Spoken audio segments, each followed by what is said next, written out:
Бројки со Наташа Мерсовска на Радио Слободна Македонија.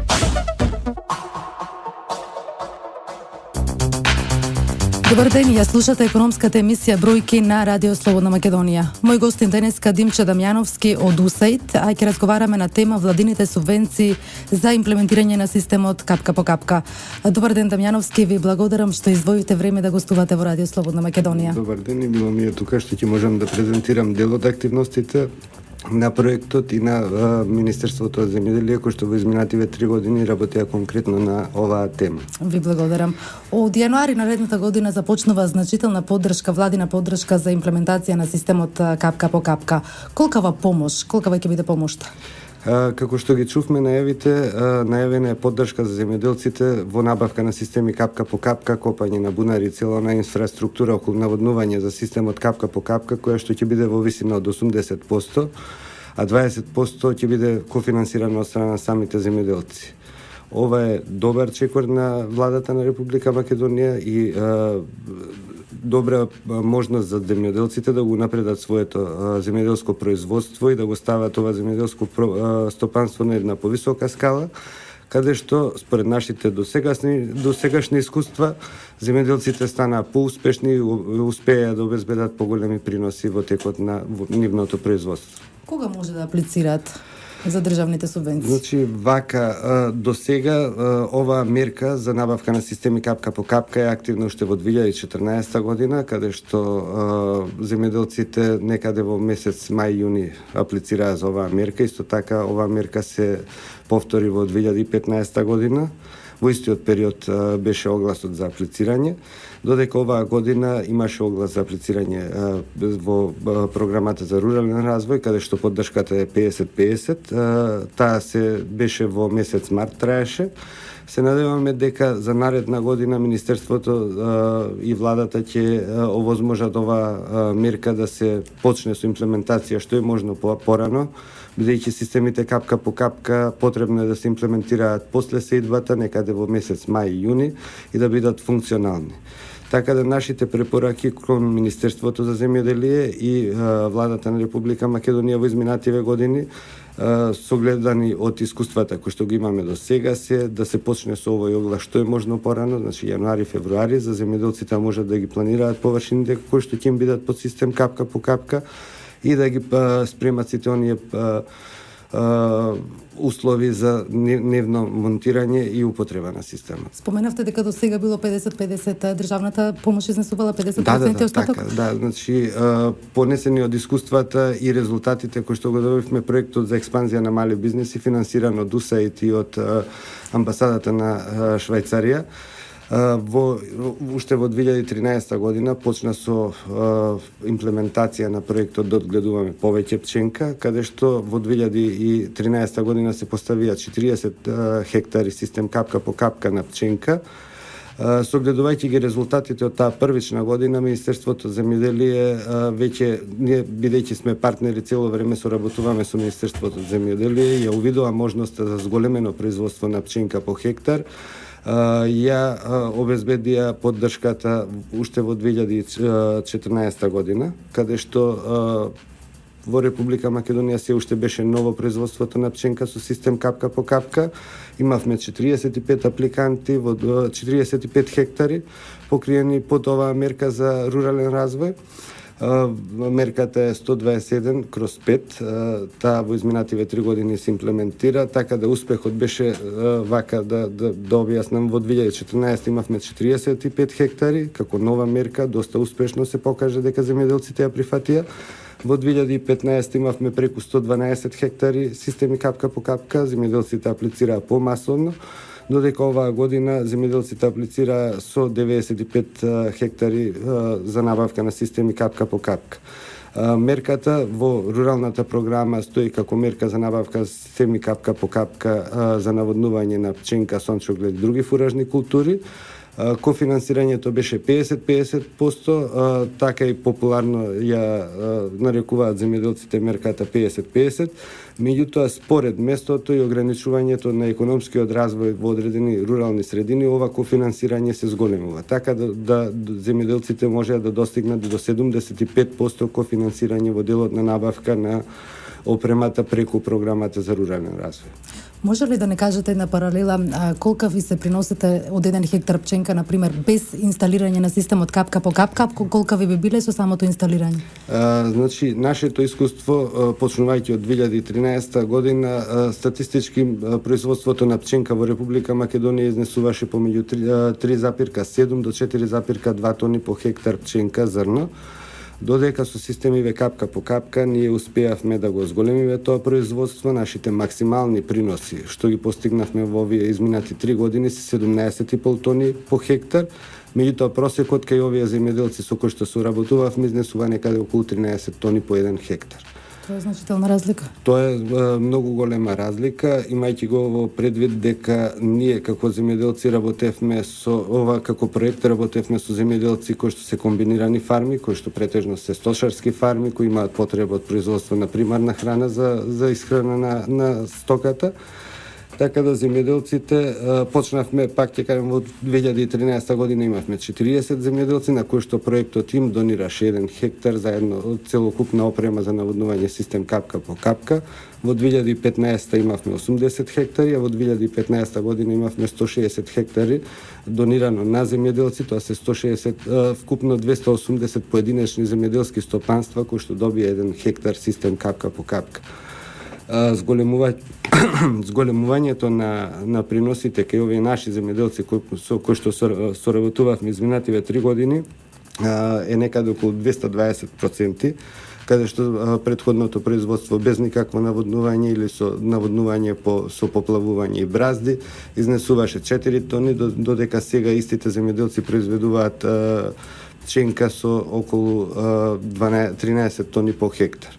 Исто така можем да кажем дека имавме и голем напредок во производството на силажа, која што исто е поврзана со сточарите, каде што просечното производство на силажа се движеше од 30 до 60 тони по хектар. Во изминативе 3 години нашето максимално рекордно производство е 126 тони по хектар, додека просечното производство кај овие наши 280 земјоделци со кои што директно соработуваме изнесува 90 тони по хектар. Може ли да не кажете колка ви се трошоците за инсталирање на системот капка по капка и за колку време земјоделецот би се ја повратил инвестицијата? Значи, ние правевме и некои економски анализи во тоа што значи за еден земјоделец да инсталира опремата во делот на финансиските инвестиции во набавка на овие системи. Значи, во просек, зависно од типот на опремата и производителот, за 1 хектар просечна цена за првиот хектар, зборувам, е околу 2 до 2.500 евра по хектар набавка на системи. Меѓутоа, за овој прв хектар, кога кажувам, стално ги двојам на прв хектар и наредни хектари, зборуваме за вкупна инвестиција каде што се вклучува и филтер станицата, значи таа контролна станица која што се состои од повеќе филтри, инжектори за ѓубре кои што се користат за прихрана на пченката. Меѓутоа, секој нареден хектар е многу поевтин и се движи некаде од 400 до 1600 евра по хектар, зависно од, пак ќе кажам, од опремата. Самиот систем капка по капка се состои од 3 компоненти. Значи, првата е таа контролна станица, која што во оној прв хектар што го инвестира земјоделецот стално му е најскапа.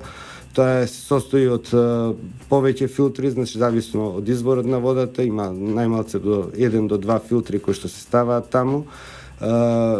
Инжектори за ѓубре преку кои што после се аплицира прихраната за пченката. Следниот сегмент е примарната мрежа која што практично распределува водата до парцелата и секундарната мрежа се капалките кои што ја дистрибуираат водата директно до растенијата. Просечно, значи првиот хектар до сегашните искуства, како што кажав, чини од 2 до 2.500 евра, меѓутоа ако пресметаме дека еден земјоделец од 4 тони пченка прераснал сега на производство од 13 тони, разликата од 7 тони реализирана во пари некаде изнесува околу 50% од инвестицијата. Практично самиот земјоделец со зголеменото производство, само со разликата во производството од без наводнување со систем капка по капка може да ја покрие уште 50% од инвестицијата во првата година.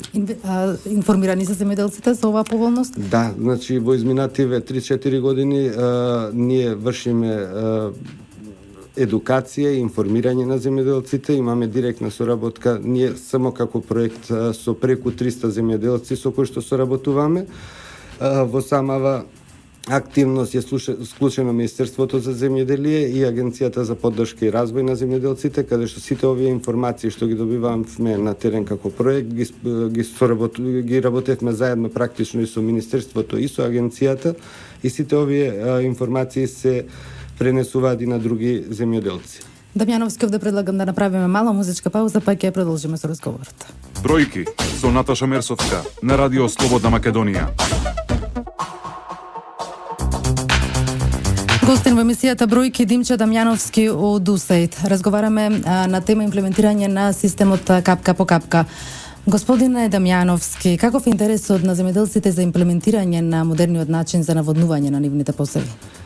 Вака интересот кај земјоделците е доста голем. Морам да напометам дека изминативе 3 години ние како проект работевме само во 4 региони, тоа се Полошкиот, Пелагонискиот, Вардарскиот и Североисточниот регион, каде што можам да кажам дека во изминатите години беше најголем интерес за набавка на системи капка по капка. Меѓутоа ние како проект продолживме со промоција на истиве активности низ цела Македонија, така да во подготовката на апликациите за 50 програмата за рурален развој за оваа година имаме големен интерес на земјоделци од целиот регион, од секаде на државата. Така да можам да кажам дека земјоделците се доста запознаени со бенефитите на системите капка по капка и дека има голем интерес кај земјоделците. Проблем кој што е ограничувачки во делот на програмата за рурален развој беше бидејќи земјоделците мораат да аплицираат само за една подмерка од мерките понудени во програмата за рурален развој. Со тоа што голем дел од земјоделците аплицираа за механизација, набавка на жива стока и така натаму преку програмите кои што беа понудени оваа година од владата.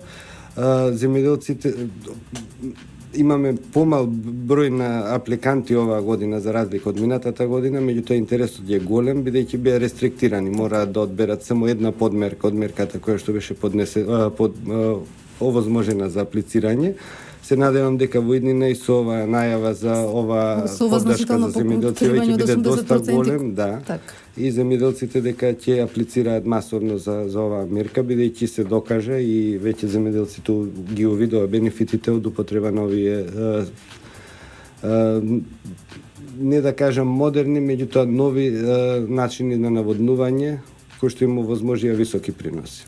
Дали освен на зголемување на приносите може да се очекува и зголемен квалитет на самото производство?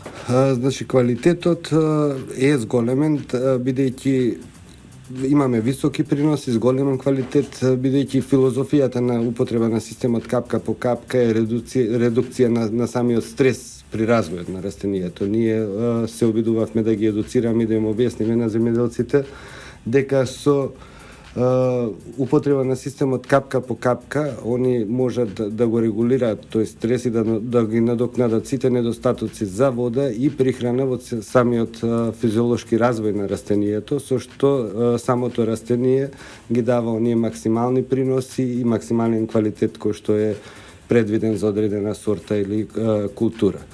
Така да и квантитетот и квалитетот е загарантиран со употреба на системот капка по капка. Дамјановски, може ли еден конкретен пример за нашите слушатели да кажете колкав би бил приносот на земјоделецот без имплементирање на системот капка по капка, а колкав со самото имплементирање?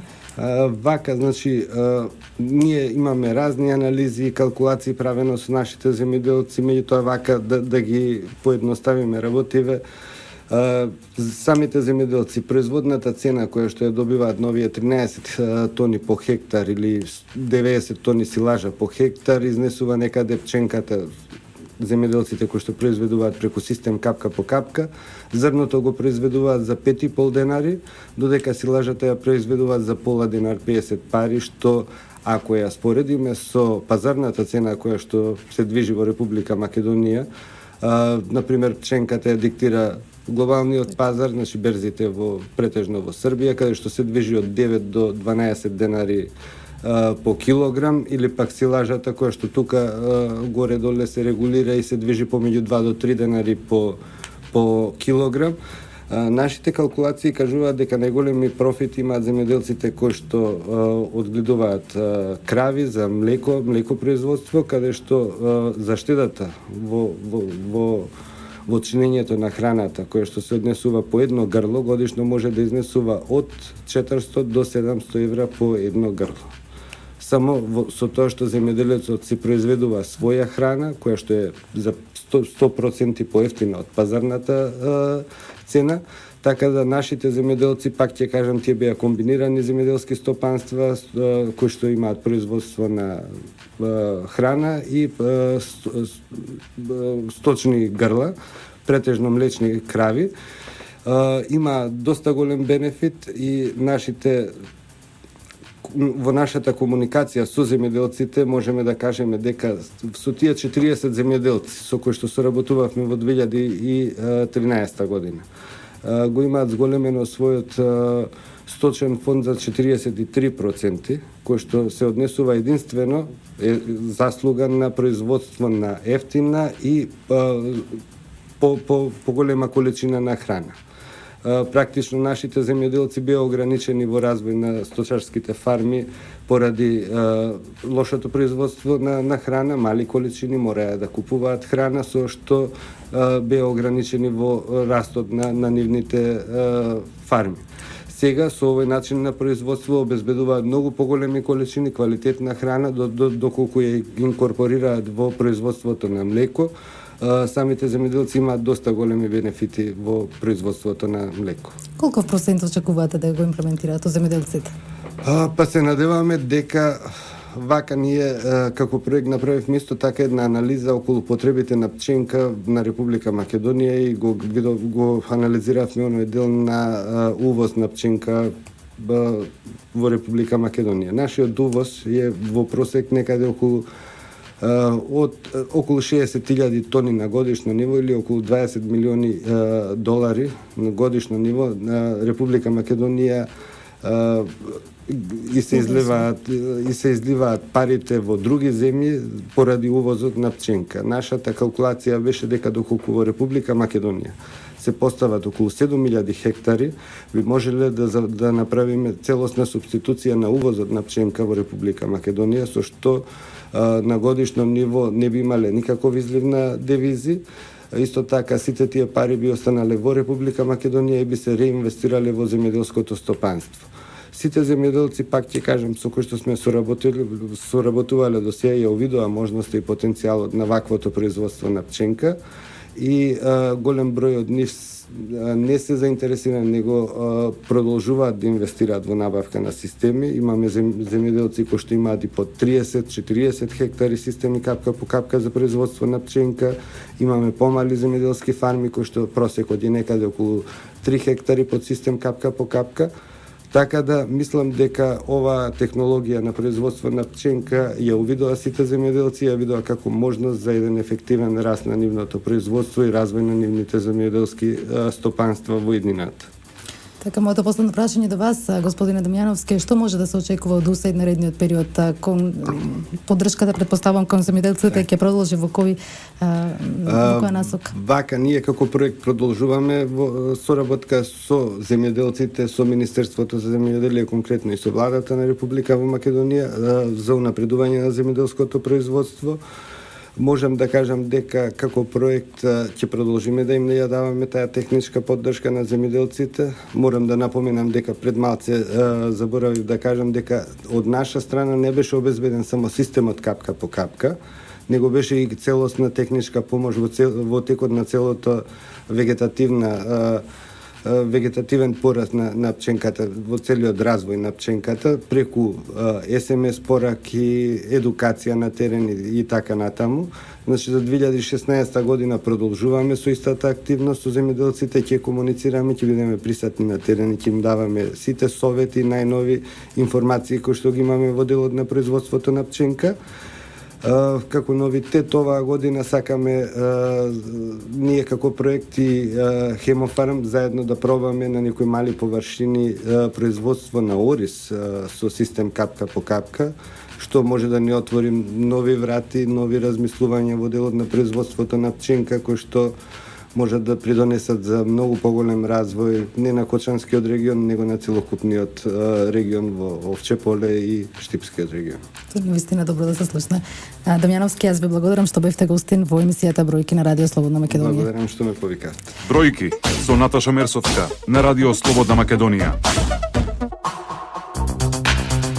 Во емисијата Бројки ве информирам и за најважните економски настани оваа недела. Мигрантската криза станува силна пречка за бизнисот. Веќе 25 дена возовите стојат, а во нив има стока која треба да биде испорачана. Ова значи дека трпи извозот. Има машини кои на компаниите им се потребни и за производство. Само македонски железници избројале загуби од €1.000.000 за овие 3 недели. И тоа како може да не делува ако вие вложите 600 и кусур илјади евра за една машина, сакате секој ден да се монтира тука и да почне да произведува за да се враќа. Што значи дека за целото стопанство оваа криза донесе негативен бенефит? За македонски железници тоа значи еден целосен губиток како на патниците, така и на стоката. За македонски железници алтернатива е што побрзо да се направи линијата помеѓу Битола и Лерин. Значи тоа ни е нас изгледот или спасот за влегувањето во пристаништето Солун или пак за изгледот на стоката на македонското стопанство и на транзитот на стока од Солунско пристаниште према Европа. Се издружија македонските компании, трговци и производители на оружје. Бараат поголема поддршка од државата за да привлечат инвестиции кои ќе го забрзаат растот на овој сектор. Вела дека членството во НАТО е услов за зголемување на производството на оружје и делови во земјата. Увоз, реекспорт, зашто на изглед тоа функционира, али сметаме дека со наши предлози можеме да го подобриме тоа, што и целта е една. Потоа по активно ангажирање на фирмите во Република Македонија, овластени за работа со вооружување, во снабдувањето со средства за потребите на МВР и одбрана. Да се подобрат одредени капацитети кои постојат, да се усвојуваат нови производи и да се направи една концепција за стварање на еден уникатен стручен кадар кој делумно го имаме, некои е во пензија, некои има млади, така да треба у релација со овластените институции, министерства да направиме една релација за стварање на ваков стручен кадар за производство на ВВО. Со пари од Светска банка се доуредува инфраструктурата во Прилепската индустријска зона. Во зоната во моментов се градат 7 фабрики, а 21 парцела веќе имаат собственик. Градежните зафати се однесуваат на асфалтирајни улици, околу 400 метри во самата зона, изведба на тротоари и осветлување во индустријската зона. Капацитетот на целата зона, откако ќе бидат изградени фирмите, би изнесувал 1500 до 2000 нови вработувања, мислам во полн капацитет кога би започнале да работат. Увезените краставици од Албанија не се отровни. Надлежните тврдат дека не се одржат двојно повеќе пестициди, како што обвини дополнителниот заменик министер за земјоделие од редовите на СДСМ. Велат дека не знел да ги чита бројките, а целта му била да шири паника и дезинформации. Добиеме резултат дека во донесениот примерок од кабинетот на дополнителниот заменик министер Николовски најдено е количество во 0,02 милиграми во килограм. Остаток од активната субстанца металаксил. Она што сакам да го истакнам е дека максимално дозволеното ниво за оваа активна субстанца согласно Европската датабаза изнесува 0,5 милиграми во килограм. Ако има помалку од 0,01 не може да детектира апаратот. Значи 0,01 е онаа граница од која веќе јавува дека има присуство на одредена субстанца. Таа е минималната. 0,02 е резултатот, а МРЛ е максимал резидиу левел, тоа е максималните дозволени граници кои може да ги има примерокот за ова резидуи од пестициди. Стартува градежната офанзива на македонските патишта. Неделава почнува асфалтирањето на сите регионални патни правци, каде лани започнаа градежните активности. Вкупно во патната регионална инфраструктура планирано е да се инвестираат над 50 милиони евра. Известно време дојдовме тука во посета на населеното место во Чушер Сандево заедно со председателот Груевски. Видивме дека веднаш штом ќе почнат асфалтните бази со работа, дека ќе започнеме со реконструкција на патот во Чучар-Сандево, тоа и се докажува на терен. Се работи за целосно асфалтирање на коцката, што е во надлежност на централната власт, односно преку јавното претпријатие за државни патишта и преку Македонија пат. Јас очекувам дека во следниот месец, овој следниот месец комплетно ќе биде завршена. Двојно зголемен бројот на издадени одобренија за градба. Причина за градежниот бум, според градежниците, е пролонгирање на повластената даночна стапка од 5%, но и поволностите кои ги нуди државата за двата проекти: Купи куќа, купи стан и Купи куќа за млади. Проектите на владата, како Купи куќа, купи стан и најновиот проект Купи куќа за млади, масовно го раздвижува пазарот на недвижности.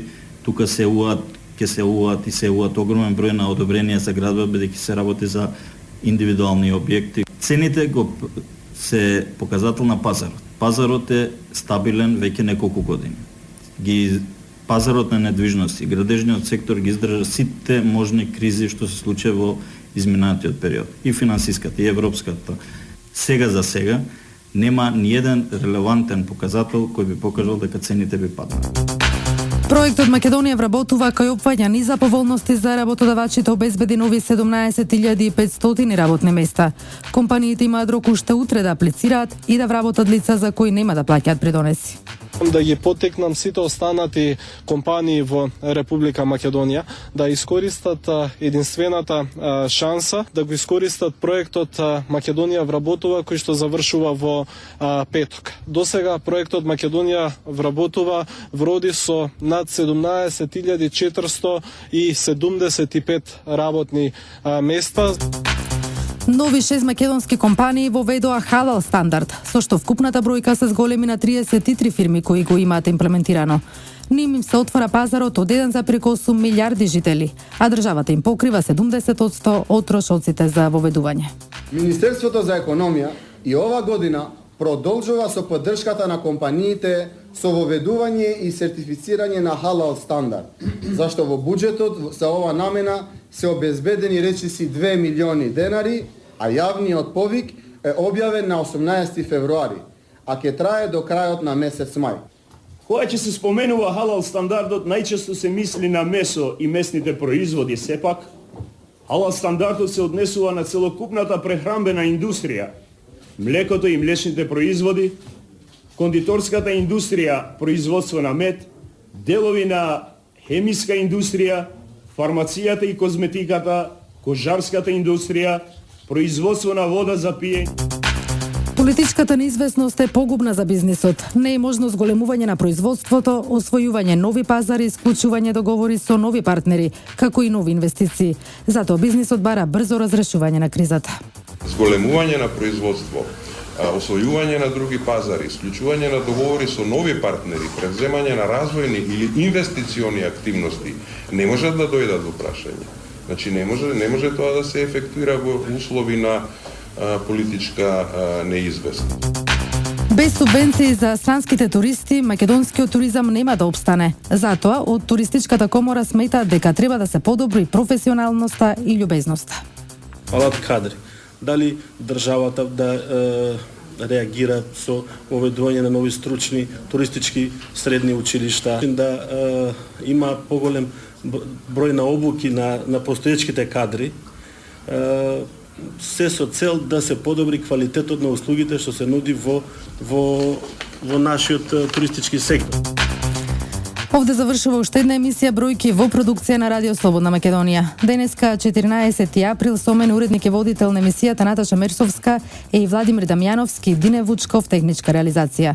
За нови содржини слушајте не и наредниот четврток во истиот термин. Јас ви посакувам убав ден. Бројки со Наташа Мерсовска на Радио Слободна Македонија.